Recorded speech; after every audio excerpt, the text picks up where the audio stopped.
Hey guys, welcome back to my channel.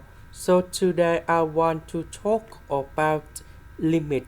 So now I want to show you how to answer. We put number 0 colon here and here. So we have number 0 over 0. So we can apply it about F hospital. That means we need to do first derivative on numerator and the denominator.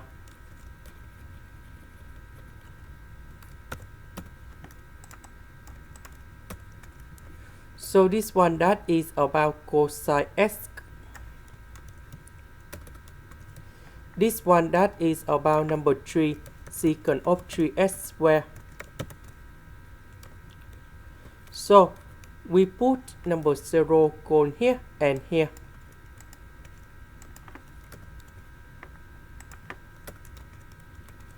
We calculate this one and we have 1 over 3. This is the end. Thank you for watching.